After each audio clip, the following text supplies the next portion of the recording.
Logan Harper stood on his front porch, watching the woman make her way up the sidewalk. She moved carefully, her white cane tapping the ground in front of her. Her dark sunglasses hid her eyes, and her brown hair caught the afternoon light as she walked. She wore a soft gray dress that flowed as she moved, and there was a grace to her despite the obvious challenge of navigating an unfamiliar path. Logan was 37, a single father of 2 young kids. His wife had passed away 3 years ago, and between raising his children and working as a construction supervisor, money was always tight. He had finally decided to rent out the spare room downstairs. When Isabella Raines called about the ad, she had been upfront about being blind. Logan figured everyone deserves a safe place to live, and the room had its own entrance. It seemed like it would work. "Mr. Harper?" Isabella called out as she reached the steps. "Right here," Logan said, coming down to meet her. "Let me help you with those." He reached for her suitcase, and Isabella smiled. "Thank you. I can manage, but I appreciate it." As they walked inside, Logan explained the layout of the house. "Your room is through here. Private entrance on the side, like I mentioned. Bathroom is attached. Kitchen privileges if you need them, but I understand if you prefer to keep to yourself." "This is perfect," Isabella said, her fingers trailing along the walls as she oriented herself. "I work from home doing transcription and editing, so I'll be quiet. You won't even know I'm here. My kids can be loud," Logan warned. "Ben is 8 and Sophie is 6. They mean well, but they have a lot of energy." Isabella's smile was genuine. "I like children. Don't worry about the noise." Over the next few weeks, a routine developed. Isabella kept to herself mostly, though she would sometimes sit on the porch in the afternoon sun. Logan's kids were curious about her at first, asking questions about her white cane and her sunglasses. Isabella answered with patience and kindness. What Logan did not know was that Isabella could see. Not well, but enough. She had a rare condition that left her with severely limited vision, mostly just shapes and shadows and light. Legally blind, yes, but not completely without sight. She used a cane because it was safer, and because most people did not understand the gray area between seeing and not seeing.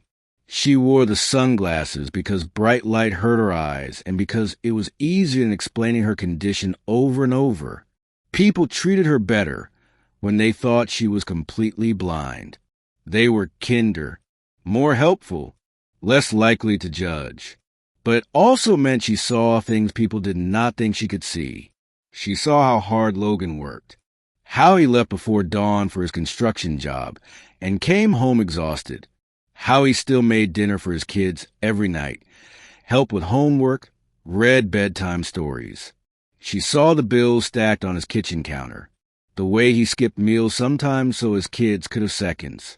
She saw the photograph on the mantel of a beautiful woman with Logan's kids. His late wife, she assumed. And she saw how he looked at that photo when he thought no one was watching, his face heavy with grief that had not quite healed. One evening, about a month after Isabella moved in, Logan came home to find his son Ben crying in the driveway. His bicycle lay on its side, the front wheel bent at an angle. "What happened?" Logan asked, kneeling down. "I crashed it," Ben sobbed. "I'm sorry, Dad. I know we can't afford to fix it." Logan looked at the bicycle, and Isabella saw his shoulders sag.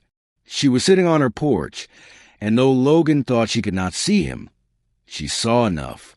The defeat in his posture, the way he hugged his son and told him it was okay. Accidents happen. Even though she knew that bicycle represented another expense he could not afford. The next day, while Logan was at work and the kids were at school, Isabella walked to the bike shop downtown. She had been saving money, living frugally, and she had enough.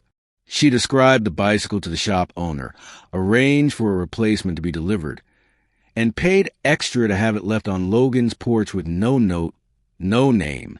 When Logan came home and found a new bicycle, he stood staring at it for a long time. Isabella watched from her window as he looked up and down the street, confused. She saw him call his mother, his brother, asking if they had left it, when no one claimed credit. He brought the bike inside with wonder on his face. That night, there was a knock on Isabella's door. Logan stood there, his son beside him. "Did you see anyone leave a bicycle on the porch today?" he asked. Isabella shook her head. "I'm sorry I didn't." "Why?" "Someone left Ben a new bike. Just appeared out of nowhere." Isabella smiled. "That's wonderful. Sounds like you have a guardian angel looking out for you." Logan nodded slowly, but there was something in his eyes, a question he was not quite asking.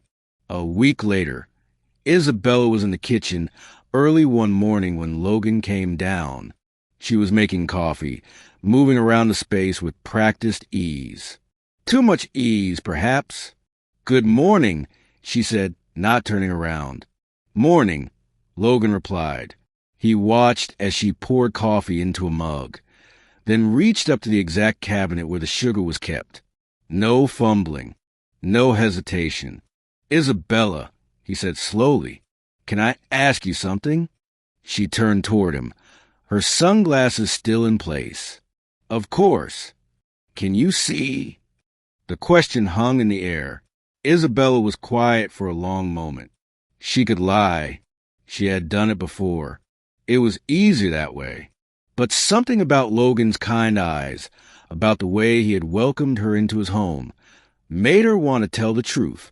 "Yes and no," she said finally. "I have a condition called severe visual impairment. I can see shapes, shadows, movement, light and dark, but no details, no faces clearly. I read Braille because print is impossible for me. I'm legally blind, which means I function better with a cane and by treating myself as blind. But I'm not completely without vision." She removed her sunglasses, and Logan saw her eyes for the first time. They were beautiful, but there was something different about them, the way they did not quite focus on him. "Why didn't you tell me?" he asked, not accusingly, just curious. "Because people get confused," Isabella said. "They think if you can see anything at all, you're faking. They don't understand that there's a spectrum. This way is simpler. Except it means I sometimes see things I'm not supposed to." "Like what?" "Like how hard you work, how much you love your kids, how you're struggling and won't ask for help." She paused. "Like the way you look at your wife's picture when you think no one is watching." Logan's throat tightened. "You bought the bicycle." "I don't know what you're talking about," Isabella said, but there was a small smile on her face. Logan sat down at the kitchen table. "Why would you do that?" Isabella sat across from him. "Because 3 years ago, my husband left me when he found out about my condition. He said he didn't sign up to take care of someone with a disability. I lost my apartment, my job, everything. I was living in a shelter when someone I barely knew helped me get back on my feet. Just helped, no questions asked." She leaned forward. "I've been saving money since I moved in here because you charge me half what this room is worth. You did that because you're a good person who wanted to help someone.